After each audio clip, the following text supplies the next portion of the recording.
My efforts have finally put through and I have crossed over the line.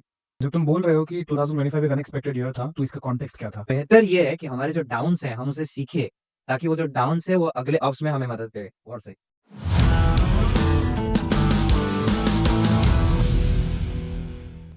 हरे कृष्णा। परीक्षा के news podcast rankers room में आपका दोबारा स्वागत है। And again we have a NEET aspirant जिन्होंने अपने एस्पिरेंट वाले लेबल को अब एक टॉपर के लेवल से के साथ रिप्लेस कर दिया है। प्लीज इंट्रोड्यूस योरसेल्फ एंड अपने स्कोर के बारे में बताइए। हरेशना, माय नेम इज़ आशुतोष दास और मैंने नीट में 750 में से 583 मार्क्स सिक्योर किया है and I secured an already rank of 3014 में। आशुतोष, कैसा फील हो रहा है? फर्स्ट ऑफ ऑल मतलब जिस दिन रिजल्ट आया बिलीव नहीं हुआ कि मतलब कितना थोड़ा सा नीचे ही रखा था मैं खुद को कि अभी 30,000 20,000 आ सकता है, लेकिन 3000 was out of expectations complete. मतलब शॉक, फिर मतलब tears of joy and encouragement and hugs, and that all went on for some time. And, I'm very happy to see that my efforts have finally put through and I have crossed over the line. It is quite heartwarming to actually be listening to this account of jubilation and I really appreciate you and your hard work. Ashutosh, तुमने एक साल drop लिया था, right? ठीक है।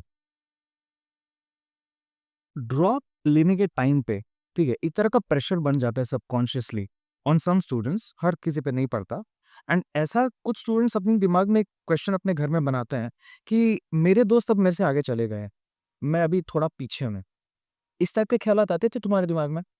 हाँ, starting में जब मैं ड्रॉप लेने का सोच रहा था तब आ रहा था कि मतलब एक सोशली होता है कि लोग क्या कहेंगे कि मतलब ये देखो वो तुमसे आगे चला गया, तुम इतना पढ़ते थे कुछ नहीं कर पाया। But that's where my parents came through. उन्होंने मतलब बहुत एनकरेज किया मुझे कि तुम ड्रॉप लो, बेफिक्र होके पढ़ो, पढ़ाई में अपना 100% दो। सोसाइटी का क्या होगा वो हम देख लेंगे, तुम्हारी कोई बात नहीं, तुम्हें बिल्कुल बचेंगे कुछ लोगों का कहना कहना, राइट? सपोर्ट सिस्टम का होना इस जर्नी पे बहुत इंपॉर्टेंट है, राइट? ठीक है। यस। तुमने जेई भी क्लियर किया हुआ है 98.1 if I am not wrong, है ना? सो क्यों किया तुमने जेई और नीट दोनों करने का रीजन क्या था तुम्हारा? मतलब वो क्वेश्चन अगर देखिए तो इस साल और भी ज़्यादा रेलिवेंट हो रहा है, सीइंग की नीट का लेवल क्या था। फिर थोड़ा इलैबोरेट करो तो जेईई मेंस जो होता है वो जनरली लोग मानते हैं कि टफर होता है जनरल एक नीट एग्जाम से, राइट? कि वहाँ पे क्वेश्चन जो होता है वो टाइम ज़्यादा होता है, क्वेश्चंस कम होता है, तो थिंकिंग कैपेबिलिटीज टेस्ट करते हैं हमें। तो मैं जेईई मेंस देने का मेरा मेन रीज़न था कि मैं सबसे पहले तो वो नीट के पहले होता है जस्ट 1 महीने पहले, तो फिर हमें पता लग जाता है कि हमारा प्रिपरेशन में कहाँ कमी है, हमें क्या पढ़ना है। और फिर जब जेईई मेंस के मतलब एग्ज़ाम देता हूँ तो उसके क्वेश्चंस तो करने ही चाहिए। तो वो जो क्वेश्चंस होते हैं वो हमारे कॉन्सेप्ट्स और थिंकिंग एबिलिटी को बहुत ज़्यादा एनहांस करता है। जो नीट में जो थोड़ा रिपिटेटिव चीज़ होता है कि मतलब क्वेश्चन को पीवाईक्यूज़ को रिपीट कर देना, और ये जेईई में वैसा नहीं होता। वो लोग कोशिश करते हैं कि हर साल नए क्वेश्चंस लाएँ, और हम अगर वो नए क्वेश्चंस को टैकल करेंगे तो नीट के जैसे 2025 जैसे एक अनएक्सपेक्टेड ईयर को भी अच्छे से टैकल कर सकते। जब तुम बोल रहे हो कि 2025 एक अनएक्सपेक्टेड ईयर था, तो इसका कॉन्टेक्स्ट क्या था? मतलब इफ यू सी 2024 स्टैट्स, मतलब 700 आउट ऑफ 720, मतलब एक टाइम ऐसा भी था मतलब लोग कोई क्रॉस नहीं कर रहा था, मतलब लैक्स में स्टूडेंट्स देते थे, कोई नहीं था। लेकिन लास्ट ईयर 700 में there were I think approximately 2000 something students in 700। तो 720 में भी मल्टीपल स्टूडेंट्स। 720 में भी ऑलमोस्ट 20-30 स्टूडेंट्स। दैट वाज मतलब वो दैट शोड कि मतलब कंपटीशन कितना बढ़ गया है। और तो कहीं न कहीं मुझे लग रहा है क्वेश्चन पेपर थोड़ा-सा उन्होंने हल्का कर लिया था, ईज़ी कर लिया था थोड़ा-सा, जिसकी वजह से मार्क्स में बहुत ज़्यादा स्पाइक आ गया। And the ranks also they dropped like something else, and 680s में जहाँ पे इस साल ऑल इंडिया रैंक 1 आया है, पिछले साल में 680s में 15,000 5 10,000 ऐसे रैंक्स आते थे। तो I think that is the factor कि मतलब पता चल रहा है कि पिछले साल और इस साल में डिफरेंस है। जब कभी भी एक ईज़ी क्वेश्चन पेपर सेट होता है, उसके बाद ऑटोमैटिकली हम ये एक्सपेक्ट करने लगते हैं कि नेक्स्ट टाइम तो ये नहीं होने वाला। ये प्रेशर कितना डिफ़िकल्ट था हैंडल करने के लिए? प्रेशर नहीं था, मतलब बोल सकते हैं कि हाँ, नीट का पेपर ईज़ी आया था। एनटीए के ऊपर बहुत एक्यूज़ेशंस उठे थे कि मतलब आप क्या कर रहे हैं एक नेशनल लेवल के एग्ज़ाम में।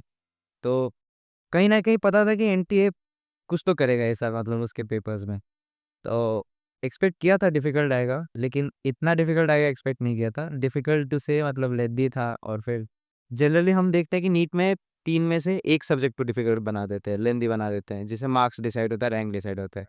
लेकिन इस साल क्या हुआ है कि मतलब हर सब्जेक्ट को उन्होंने chemistry I think was the most generic अगर देखें, bio was unexpected and physics was lengthy to say the least. In spite of these difficulties, you still pulled through and massive kudos to you. तुम एक repeater student है ना? Standard 12 के and का जो तुमने नीट दिया होगा, उसके कंपैरिजन में ये वाले नीट में क्या अंतर रहा?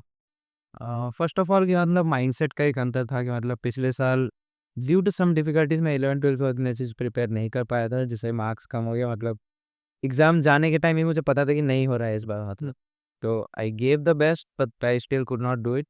बट इस साल जो था माइंडसेट था कि हाँ, कुछ भी हो जाए कॉलेज तो मिल रहा है मुझे। मतलब after that I need to strive कि मुझे कितना अच्छा कॉलेज मिल सकता है।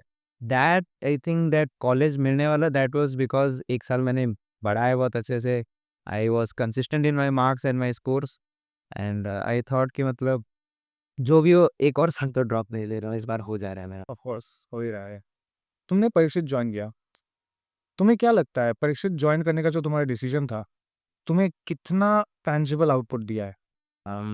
In the face of results I would say कि मतलब टैंजिबल मतलब it was nothing short of a miracle कि मैंने जॉइन किया है परीक्षित। कि because after 12th it was over, I was planning to go outside to study, but due to some health conditions, my parents and my relatives they told me कि आप यहीं पे पढ़ो, कोई दिक्कत होगा हम देख लेंगे, कोई बात नहीं है आपकी। तो that's when I heard of Parikshit and I joined and I probably say that was the best decision of mine. Let us talk about Parishit some more. Tell us about your teachers. तुमने बोला तो वो काफ़ी consistently score करते थे। इसके पहले हमारे साथ प्रेमा थी एंड प्रेमा टोल्ड अस कि कभी-कभी मार्क्स कम आते थे। ऑफ कोर्स तुम्हारे साथ भी ये चीज़ हुआ होगा। ऐसे मोमेंट्स पे एक सपोर्ट सिस्टम तुमने ऑलरेडी बोल दिया पेरेंट्स का सपोर्ट था। टीचर्स यहाँ पे कैसा तुम्हारा गेम को चेंज करते हैं? आई वुड से मतलब उन्होंने हमेशा हमारे ईयर के जर्नी में हमेशा ऑप्टिमिज्म रखने को कहा कि मतलब बोलिए कि अप्स एंड डाउन सारा पार्ट ऑफ लाइफ, वो आज न कल तो आएंगे ही आएंगे। तो बेहतर ये है कि हमारे जो डाउन्स हैं हम उसे सीखें, ताकि वो जो डाउन्स है वो अगले अप्स में हमें मदद करे और से। और मतलब बोल रहे थे कि मतलब हमेशा एक एडवाइस देते थे कि आपका मार्क्स अगर कम आ रहा है, कोशिश करिए नेक्स्ट बार आप मार्क्स बढ़ाएँ। 1 मार्क भी सही लेकिन बढ़ाना है, कम नहीं होना है वो मार्क। उससे पता चलेगा कि आपने एफर्ट्स लगाए हैं। और हमेशा मतलब एग्ज़ाम के बाद डिस्कशंस करते थे, मतलब हर एक के डाउट क्लियर करते थे। हमें एडवाइस देते कि हम ये चीज़ को कैसे टैकल करें, इसके कुछ और वेरिएंट्स हो सकते हैं क्या? And that's what really helps. एक टेक अवे जो मैं ले रहा हूँ वो ये है कि तुमने जैसे बात की माइंडसेट के बारे में एंड अभी भी जो मैं देख रहा हूँ कि माइंडसेट रखना हर चीज़ है, पर्सपेक्टिव रखना हर चीज़ है। 1 मार्क बढ़ रहा है लेकिन बढ़ तो रहा है सही, है ना? यहीं से एक तरह का एक सबकॉन्शियस बूस्ट आ जाता है जो हमें मतलब आगे हेल्प करता है, राइट? अब मैं ये पूछना चाहूँगा tell me something about your schedule. ये चीज़ मैंने जेईई के टाइम पे पूछा था, तो I think we will still repeat it. Schedule के साथ-साथ ये बताओ कि सिंस तुम 2 एग्ज़ाम्स के लिए प्रिपेयर किए, है ना? जेईई के लिए भी तुमने किया, नीट के लिए भी किया एंड तुमने बोला जेईई में high order thinking capacity questions ज़्यादा पूछे जाते हैं कॉन्सेप्चुअल लेवल पे। सो उसके बेसिस पे तुम्हारा टाइम मैनेजमेंट कैसा होता था? क्या तुम कोई डिफरेंट स्ट्रैटेजी लगाते थे for JEE, for NEET? I don't think कि वैसा कुछ जेईई और नीट में मैंने डिफरेंट स्ट्रेटजी लगा। I used to give the best of my abilities to every question I tackle, be it JEE be it NEET. I did not see what was it. मेरा काम है कि मतलब मुझे क्वेश्चन को सॉल्व करके answer लाना है। देयर आर नो एक्सक्यूजेस कि अगर मैं एक क्वेश्चन सॉल्व करा वो जेईई का क्वेश्चन है, मुश्किल है, नहीं हुआ नीट में नहीं पड़ेगा। That was the mindset which required, मतलब इस साल के मतलब पैनिक नहीं होना था, वो एक चीज़ था। और शेड्यूल के बारे में बोलूँ तो मतलब वैसा मैं चीज़ों को ज़्यादा रिजिड नहीं रखता था। एक फ्लेक्सिबल शेड्यूल रखता था कि मतलब कोचिंग के क्लासेस हो गए, उसके बाद घर चले गए, मतलब थोड़ा बहुत एंटरटेनमेंट 15-20 मिनट्स। और ऐसा नहीं है कि मतलब एक रिजिड टाइम टेबल 2 घंटे है मुझे ये पढ़ना है। I used to give me time, 2 hours नहीं हुआ तो 2 आवर्स 15 मिनट्स में से। The work should be complete, it should not depend कि एक दिन में आप कितने टाइम ले रहे हो वर्क कंप्लीट करने के लिए।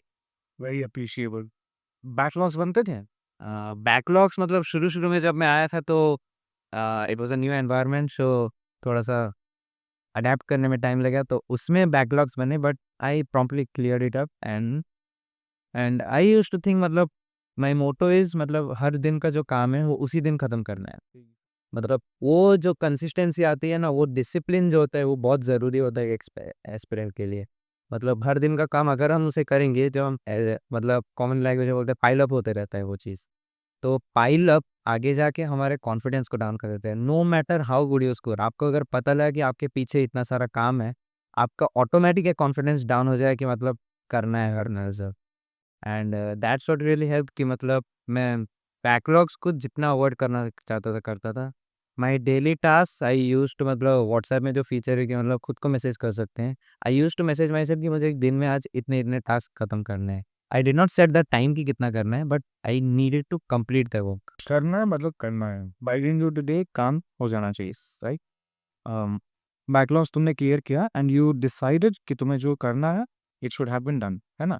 And you did of course. So यहाँ पे I want to know about what you did in your leisure time. Leisure के टाइम पे ज़्यादातर स्टूडेंट्स, फ़ोन होता है, मतलब लैपटॉप होता है, फ़ोन होता है, टीवी होता है, कुछ भी होता है, शॉर्ट फॉर्म कंटेंट पे ज़्यादा फोकस करते हैं, है ना? तो व्हाट डिड यू डू? तुम अपने आप को रील्स वाली कैटेगरी में देखते हो या शॉर्ट्स वाली कैटेगरी में देखते हो? टू बी फेयर, मतलब इंस्टा मतलब शुरू में था, बट 12th के आने के बाद आई deleted my account because I was not also using it very much, and I don't generally support reels and shorts because I think कि मतलब studies have also proven it that they decrease your attention span, and it is something which requires कि 3 hours में आपका attention span 100% होना चाहिए exam में। एक एक भी स्लिप अप आपको 5 या 10 मार्क कमा सकता है, and that reflects on your ranks. और शॉर्ट्स नहीं, मतलब लीजर टाइम में आई यूज्ड टू सी, मतलब मुझे मेरी मम्मी कुकिंग बहुत अच्छी करती है, तो मुझे कुकिंग का थोड़ा शौक होता है। देन आई सी गॉर्डन रैम्जी, जो किचन नाइट में जो एक शो आती है वो देखता हूँ मैं।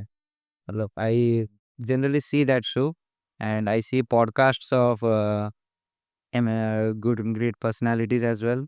एंड जनरली मैं अवॉइड करता हूँ शॉर्ट्स देखना। कभी कभी देख लेता हूँ, but that is again imperfection थोड़ा सा होता ही रहता है। But I generally try to avoid shorts, and I see even my go-to advice is also, my younger brother is also studying. I tell him, but you want to see videos for 1 hour, 2 hours, no problem, but don't see shorts for 2 hours. That will, I mean, that is a very concerning factor nowadays because we see children, they उनका दिमाग जो है वो एक जगह पे नहीं लगे रहता है. They always want that sometimes not like ADHD, that level of extremity is not. But फिर भी इंस्टेंट ग्रेटिफिकेशन के परस्यूट में जिस तरह से मतलब बच्चे शॉर्ट्स और रील्स को कंज्यूम कर रहे हैं, क्रिएट कर रहे हैं, मतलब don't mind it is scary, right? For an aspirant, है कि नहीं? एडवाइसेस की बात कर ही रहे हैं, तो let us find up and tell us the one advice that you would like to give any prospective NEET aspirant, जो तुम्हें लगता है कि उन्हें जानना ही चाहिए।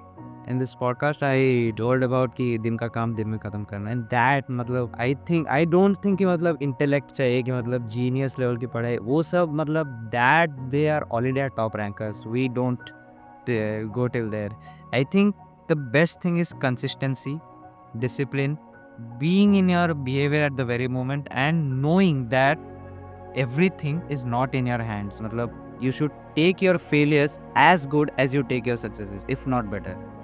And I think I personally took somewhere failure, some tests I see, and I used to be very happy when I was failing because I had a chance to know then ki what I was lacking and I need to patch up those things.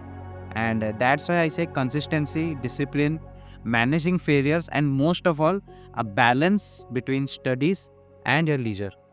That is the thing which defines a successful NEET test. Very well said, very well put together, Ashutosh. Thank you for sparing your time with us today. And I again congratulate you for your immense success. And मैं चाहता हूँ कि मतलब आप अपने journey पे मतलब इसी तरह के सक्सेस हमेशा अर्जन रखे रहो. And इसी के साथ we come to the end of this session. Hare Krishna.